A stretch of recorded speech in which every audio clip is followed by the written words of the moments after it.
오늘 본문에 보면 두 사람이 나오고 있습니다. 가인과 아벨. 교회 다니는 사람 치고 이 두 사람에 대해서 모르는 사람은 거의 없을 겁니다.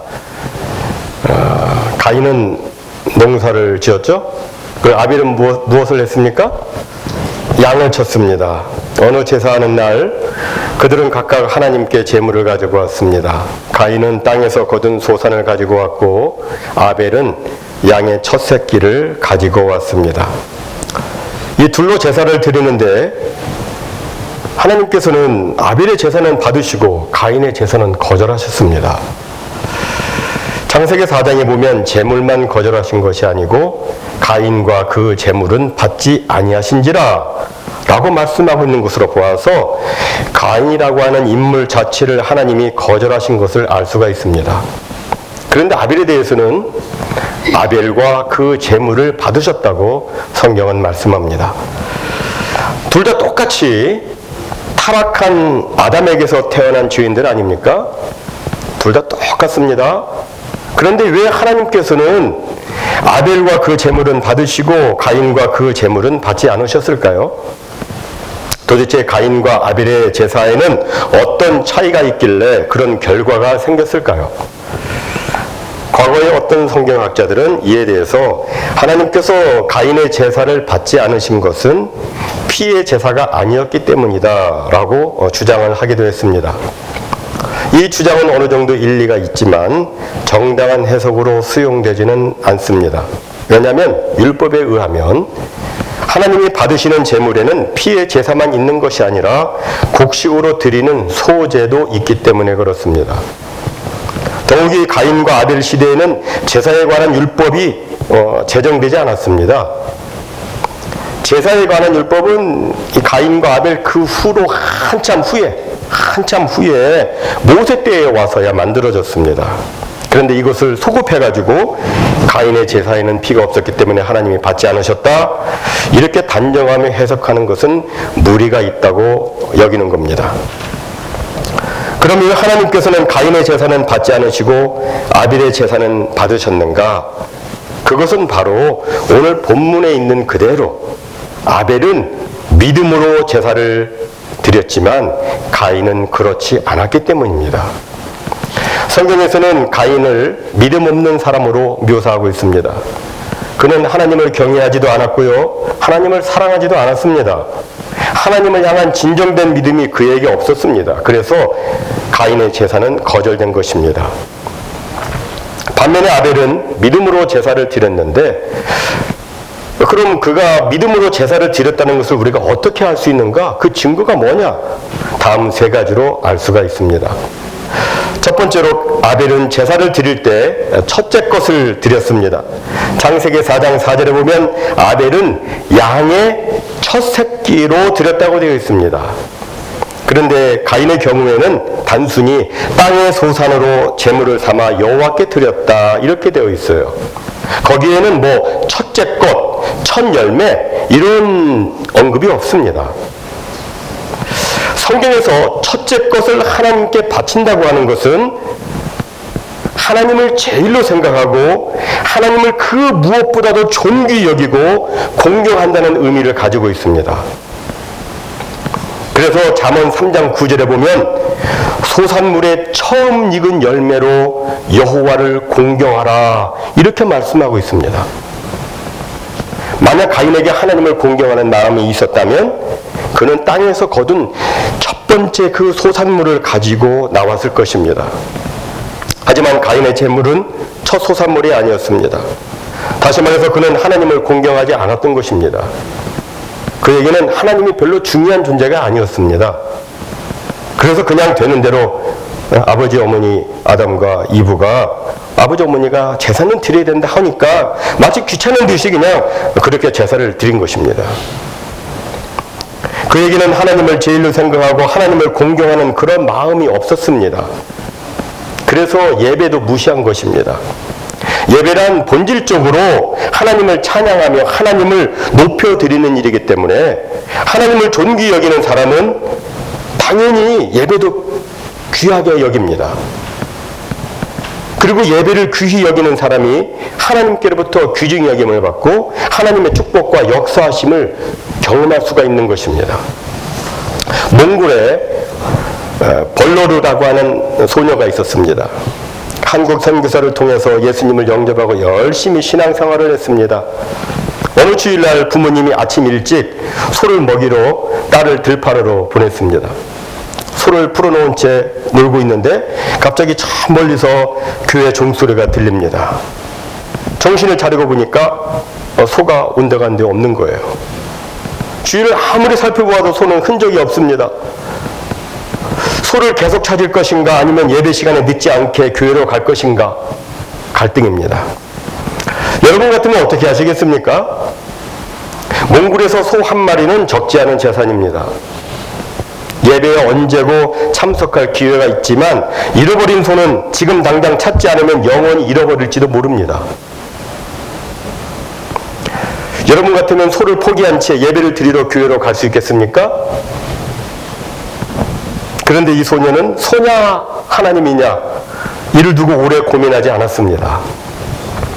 소를 포기하고 교회로 달려갔습니다. 어떻게 그럴 수 있었을까요? 그 이유는 평소에 목사님이 하신 말씀, 하나님보다 더 소중한 것은 우리에게 존재하지 않아야 된다. 하나님을 소중히 여기며 살다 보면 때로 손해보는 것처럼 보일 때도 있을 것이다. 그러나 우리 하나님은 결코 우리를 손해보이지 않으신다. 이 말씀을 소녀가 굳게 믿었기 때문에 그런 것입니다. 소를 포기하고 허겁지겁 예배에 늦지 않게 교회에 도착했습니다. 교인들이 왜 이렇게 숨차게 왔냐고 물었고 자초지종을 다 알게 되었습니다. 예배가 시작되었습니다. 거기에 한국인 선교사 한 분이 참석을 했는데 그날 아마 선교사님 귀에는 설교가 잘 들리지 않았을 것입니다. 설교를 들으면서 선교사님은 계속 기도했을 것입니다. 하나님, 소보다 하나님을 소중히 여기고 소를 포기하고 하나님 앞에 나와서 예배드리는 저 소녀, 그 믿음대로 하나님 결코 손해보지 않게 해주시옵소서 하면서 아마 기도했을 것입니다. 드디어 예배가 마쳐졌습니다. 교회 문을 열고 딱 나가는데 기적이 일어났습니다. 교회 마당에 소 울음소리가 들린 것입니다. 모두가 나와서 보니까 잃어버린 소가 교회 마당에서 놀고 있었습니다. 할렐루야. 소가 길을 찾았으면 뭐 제 집으로 가든지 아니면 잃어버린 들판으로 가든지 해야지. 어떻게 한 번도 와보지 않았을 교회 마당에 와 있는 것일까요? 이걸 어떻게 해석해야 됩니까? 누가 그렇게 했을까요? 하나님이 하신 것입니다.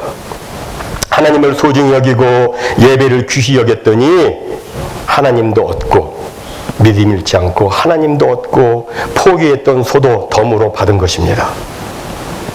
저는 우리 모든 성도가 하나님을 소중히 여기고 예배를 귀히 여기는 이런 신앙생활을 했으면 좋겠습니다. 그래서 하나님으로부터 귀중히 여김을 받고 하나님의 축복과 역사를 경험하는 그런 복된 성도들이 다 되시기를 주님의 이름으로 축원합니다. 다음 두 번째로 아벨은 가장 좋은 것으로 제사를 드렸습니다. 가장 좋은 것으로 제사를 드렸습니다. 구약 제사를 연구하면서 한 가지 흥미로운 것은 하나님께서 제물로 짐승을 바치라고 하시면서 이렇게 명령하신 것입니다. 기름은 내 몫이니까 꼭 기름은 나에게 바쳐라. 기름은 내 것이니까 너희가 먹지 말고 다 태워가지고 나에게 향기가 되도록 해라. 하나님 그렇게 명령하셨어요.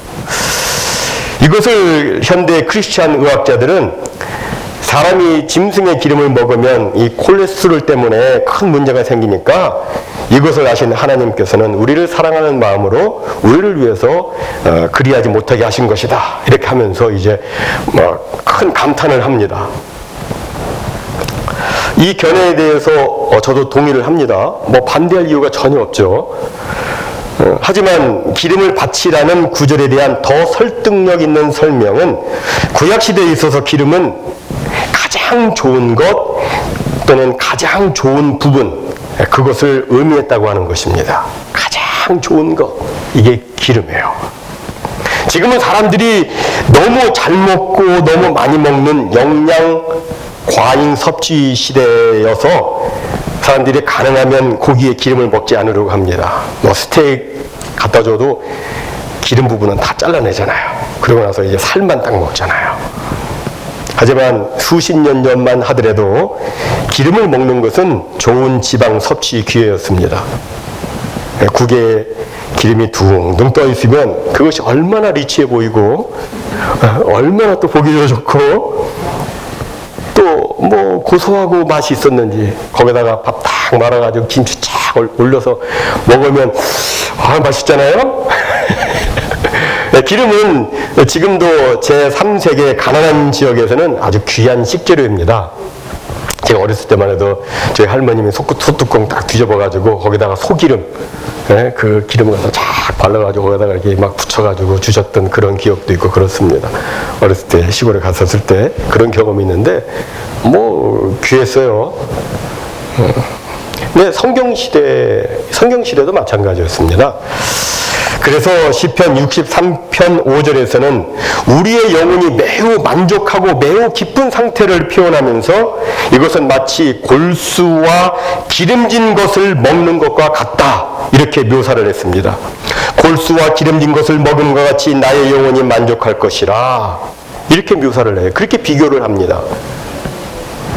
나의 입이 기쁜 입술로 주를 찬송하되 골수와 기름진 먹은 것을 먹을 때 기뻐서 찬송하고 나의 영혼이 만족하고 뭐 그렇게 묘사를 합니다. 또 이사야서 25장 6절에서는 만군의 하나님 여호와께서 예루살렘 산에서 만민을 위해서 연회를 베푸시는데 무엇을 가지고 베푸시느냐? 거기 보니까 골수가 가득한 기름진 것으로 하신다고 말씀하고 있습니다. 그 시대에는 최고의 요리예요. 최고입니다. 이런 배경으로 볼 때 기름은 매우 귀하고 가장 좋은 것의 상징입니다.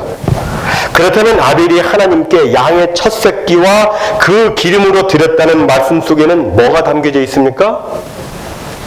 아벨이 하나님을 정말 귀하게 여기고 하나님께 가장 좋은 것으로 드리고자 했던 그의 정성과 사랑의 마음이 그 안에 담겨져 있는 것입니다. 그거 보이세요? 그렇다면 이걸 바꿔서 만약 가인이 아벨의 이 마음을 가인이 가지고 있었다면 그는 어떻게 했었을까요? 그 역시 곡식의 첫 소산물을 준비하고 난 다음에 그것을 정성스럽게 다듬고 깨끗하게 해서 주님 앞에 드렸을 것입니다. 설교 초두의 제사에는 짐승으로 드리는 제사만 있는 게 아니라 곡식 곡물로 드리는 무엇도 있다? 소제도 있다고 말씀드렸습니다. 그런데 소제라 할지라도 곡물 그 자체를 그냥 드리는 것은 아니었습니다. 레위기를 보면 곡식을 아주 곱게 하얗게 빻아가지고 거기에 거룩하게 하는 기름과 하나님을 기쁘시게 하는 유향과 정결케 하는 소금을 넣어서 제사를 드려야 했습니다. 그렇게 만들어가지고 그것을 불태워서 제사를 드리면 그 냄새가 너무나도 좋습니다. 빵 구울 때 냄새 좋죠. 그냥 냄새 좋습니다. 그런데 그보다 더 좋습니다. 기름 넣어가지고 딱 하면. 하지만 이렇게 준비하려면 많은 정성을 기울여야 합니다. 어떤 면에서 보면 짐승으로 제사 드리는 것보다 소제가 더 많은 준비와 정성을 필요로 했습니다. 하얀 이 고운 가루 만들려면 말이죠. 그냥 막 되는 게 아니잖아요. 먼저 밀을 수확하고 난 다음에 그 다음에 밀을 충분히 건조시켜서 그리고 절구에 쪄가지고 그 다음에 맷돌을 몇 번이고 반복해서 갈아야 됩니다. 한 번 해가지고 하얗게 나오질 않아요. 이거를 잘 반복해서 이걸 갈아야 됩니다.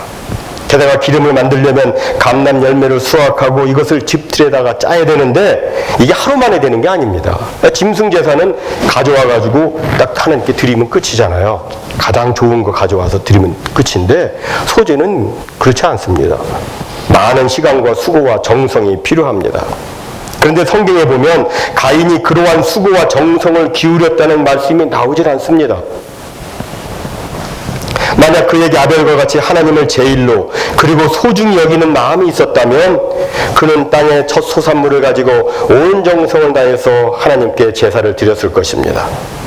그러면 하나님이 그 제사 받으셨습니다. 하나님은 정성의 제사를 받으십니다. 마음과 뜻과 정성과 온 힘을 다해서 드리는 예배를 받으십니다. 우리가 적어도 하나님 앞에 나와서 하나님께서 기뻐 받으시는 그런 예배를 드리고자 한다면 그런 마음을 가지고 나와야 됩니다. 저는 여러분들이 진정으로 하나님의 큰 축복 받기를 간절히 소원합니다. 그런데 그 축복의 열쇠가 어디 있느냐? 예배에 있습니다. 가장 좋은 것, 곧 온 정성을 다해서 드리는 예배에 있습니다. 우리 모두 꼭 예배를 귀히 여기고 또한 온 정성을 다해서 드림으로 하나님을 기쁘시게 하고 하나님의 큰 은혜와 축복 다 받으시기를 주님의 이름으로 축원해 드립니다. 이제 마지막 세 번째로 아벨은 자신의 삶으로 제사를 드렸습니다. 오늘 본문에 보면 하나님이 아벨의 예물에 대하여 증언하셨다고 말씀하고 있습니다. 다시 말해서 하나님이 친히 아벨의 그 예물에 담긴 그의 믿음과 헌신을 인정하셨다는 뜻입니다. 이거 믿음의 제사야 하나님이 증언하신 겁니다. 이것을 창세기 4장에서는 하나님께서 아벨과 그 제물을 받으셨다는 말로 표현하고 있습니다. 그러니까 하나님께서는 제물을 받으시기 전에 먼저 아벨을 받으신 겁니다. 그럼 하나님은 왜 아벨을 받으셨을까요? 제물은 어떻게 됩니까? 흠이 없어야 되죠? 깨끗해야 되죠? 하나님이 우리를 받으시려면 우리는 어떻게 돼요? 흠이 없어야 돼요. 의인이어야 됩니다. 아벨이 의인이었기 때문에 하나님이 아벨을 받으신 겁니다. 예수님은 마태복음 23장 35절에서 아벨이 의인이라고 말씀하셨습니다. 아벨이 의인이다. 왜 아벨이 의인입니까? 예배 드리는 일로 형에게 쳐 죽임을 당했기 때문에 그에 대한 보상으로 의인이 된 것입니까? 아니죠. 그게 아니라 그의 평상시의 삶이 의로웠기 때문에 의인인 것입니다. 그는 동방의 의인 욥처럼 의인이었습니다. 그는 홍수 때의 당대의 의인이었던 노아처럼 의인이었습니다. 반면에 가인은 어떠했습니까? 사도 요한은 가인에 대해 이렇게 말씀합니다. 가인과 같이 하지 말아라. 저는 악한 자에게 속하여 그 아우를 죽였으니 어찐 연고로 죽였느냐. 자기의 행위는 악하고 그 아우의 행위는 의로움이니라. 한마디로 가인은 악을 행하는 악한 삶을 사는 사람이었습니다. 그래서 하나님께서 그의 제사를 거절하신 것입니다. 정리하자면 악을 행하는 자의 예배는 하나님이 받지 않으신다, 그런 뜻입니다. 이것은 잠언 15장 8절에 나타난 제사의 정신과 정확하게 일치합니다. 거기 보면 뭐라고 되어 있느냐면 악인의 제사는 여호와께서 미워하신다고 되어 있습니다. 우리가 구약 이스라엘 역사를 쫙 보면 이스라엘 백성들이 매일같이 하나님께 제사를 드렸잖아요. 정말 수없이 많은 제사를 드렸는데 그 많은 제사 가운데 하나님이 받으실 때도 있었지만 받지 않으실 때도 있었습니다. 언제 받지 않으셨을까요? 그들이 잘못된 삶을 살았을 때, 손에 피가 가득한 채로 주님 앞에 나와가지고 예배를 드린다고 할 때, 회개하지 않았을 때, 진정된 회개가 없었을 때, 악인의 삶을 살았을 때 하나님은 그 제사를 받지 않으셨습니다. 그러니까 하나님께서 기뻐 받으시는 그런 제사가 되려면 어떻게 해야 됩니까? 잘못된 삶을 회개하고 변화된 삶으로 하나님께 예배를 드려야 됩니다. 여러분, 예배란 삶의 결정체이며 하나님께 드려지는 삶 가운데서 가장 하이라이트가 되는 순간입니다. 여러분, 일주일 단위로 생각해 볼 때 가장 하이라이트가 되는 순간이 이 시간이에요. 여세 동안 막 살다가 그냥 주일날 회개하는 것이 예배의 전부가 아닙니다. 물론 이것도 예배의 중요한 부분이긴 하지만 그것보다는 한 주간 내내 하나님을 바라보고 하나님을 신뢰하며 살아온 그 자신의 믿음의 삶을 가지고 나와서 주님 앞에 나와서 하나님 이 삶을 주님 앞에 바칩니다. 제가 정말 힘들고 괴로울 때도 있었지만 하나님 베풀어 주시는 그 은혜로 그 모든 상황을 믿음으로 이겨냈습니다. 하나님 정말 감사합니다. 나를 하나님께서 이와 같이 은혜 베풀어 주시고 나와 함께 하시고 나를 통해서 하나님의 영광 드러낼 수 있는 이런 놀라운 축복 베풀어 주셔서 정말 감사합니다. 이런 간증을 가지고 이런 제목을 가지고 주님 앞에 나와서 이 모든 것을 하나님 앞에 드릴 때 하나님께서 기뻐 받으시는 겁니다. 자신의 삶을 제물로 드리는 것 참 예배입니다. 성경은 말씀합니다. 오직 마음을 새롭게 함으로 변화를 받아 하나님의 선하시고 기뻐하시고 온전하신 뜻이 무엇인지 분별해서 너희 몸을 하나님이 기뻐하시는 거룩한 산 제사로 드리라. 이것이 너희가 드려야 될 영적 예배다. 그렇습니다. 하나님은 우리의 삶으로 드리는 예배, 우리의 삶으로 드리는 예배, 이 예배를 기뻐 받으십니다. 천천의 수양과 만만의 강수 같은 그런 기름보다도 우리의 삶으로 드리지는 예배를 하나님이 더 기뻐하십니다. 말씀을 맺도록 합니다. 사랑하는 성도 여러분, 하나님은 어떤 예배를 받으십니까? 믿음으로 드리는 예배를 받으십니다. 믿음으로 드리는 예배란 구체적으로 어떤 것입니까? 하나님을 제일로 존귀히 여기는 마음으로 드리는 예배입니다. 자신의 가장 귀한 것, 곧 마음과 뜻과 정성과 온 힘을 다해서 드리는 예배입니다. 그리고 의로운 삶으로 드리는 예배입니다. 우리 각 사람의 신앙은 그가 예배에 대해서 어떤 자세를 가지고 있느냐, 이걸 보면 알 수가 있습니다. 예배를 금과 같이 여기는 사람, 금과 같은 신앙의 소유자입니다.